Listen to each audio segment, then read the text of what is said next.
क्या था। तो माँ का दर्जा महान है, पर उसे पहचानो। वो नन्ही सी जान जब माँ के गर्भ में होती है, उसकी संभाल करो, उसके टुकड़े ना करो। जीव हत्या महापाप है, और बेटी की हत्या कितना बड़ा महापाप होगा। हमने सत्संग की, जगह जगहों पे गए।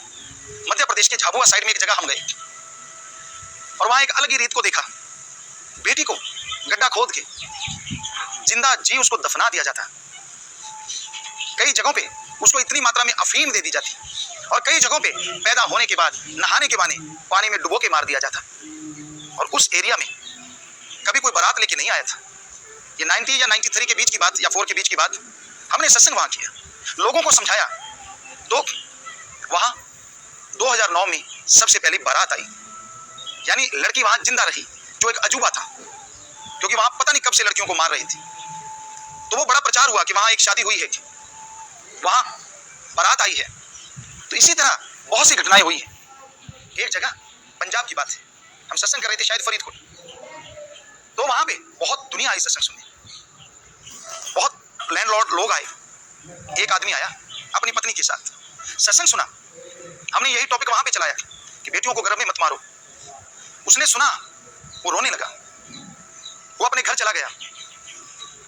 कुछ महीनों बाद कोई मिठाई का डिब्बा लेके हमारे पास आया। हमने कहा ये किस चीज का है? कहने लगे गुरुजी आपने फरीदकोट साइड में सत्संग किया था। हमने कहा जी। कहने लगे आपने भ्रूण हत्या के ऊपर वहां सत्संग किया था। तो वहां एक बहुत धनाढ़ आदमी आया था, और वो उस दिन अपनी बेटी का अबॉर्शन करवाने आया था।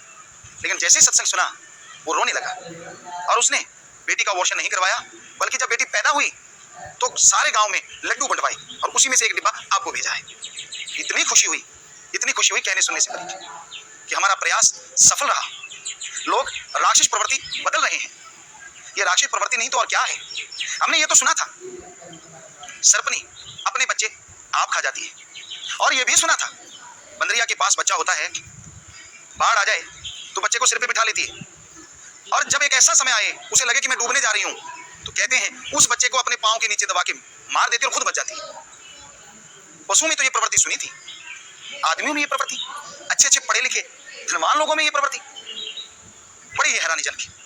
क्योंकि आप तो फिर पशुओं से बदतर हो गए ना। कहां गई आपकी पढ़ाई, कहां गया आपका ज्ञान, कहां गया आपका धर्म? क्योंकि धर्मों में तो स्त्री की पूजा है। हमारे हिंदू धर्म में बेटी को फकीर माता का दर्जा देते हैं, छोटी सी बच्ची को माता बनना। क्यों? बच्ची माँ के गर्भ से आती है, थोड़ी सी बड़ी होती है, अपने माँ बाप की माता बन जाती है, उनका सार संभाल करने लगती है। पापा ऐसा नहीं करना, पिताजी ऐसे नहीं करना, माता ऐसे नहीं करना, वैसे नहीं करना, ये सही है, आपके लिए वो अच्छा है, ऐसा खाना खाना, वैसा ना खाना। हालांकि वो बेटी है, लेकिन वो माँ का रूप धारण कर लेती है। विवाह शादी होती है, पत्नी के रूप में वो अपने पति के साथ जाती है। पर यकीन मानिए, हमारा बहुत अनुभव ये कहता है, वो पति के लिए भी कहीं ना कहीं माँ का रोल भी अदा करती रहती है। कैसे? आपके ये कपड़े ठीक नहीं है, आप खाना समय से नहीं लेते, फॉलो करती रहती है। आप दूर हैं तो फोन करेगी, उसको फिक्र रहता है, उसकी आदत में शुमार है माँ का दर्जा। और फिर बच्चा हो जाता है, उसके लिए तो फिर वो भगवान रूपी माँ बन जाती है। गर्भ में बच्चा है, उसकी कोलोलों पे मस्त होना, उसका एहसास महसूस करके सबको खुशी का संदेश देना, तो ये उसकी प्रवृत्ति बन जाती है। तो वो अपनी एक भावना के द्वारा अपने बच्चे को पालती है, पोसती, बड़ा करती है, और फिर जब बाहर आता है तो फिर वो तार टूटती नहीं।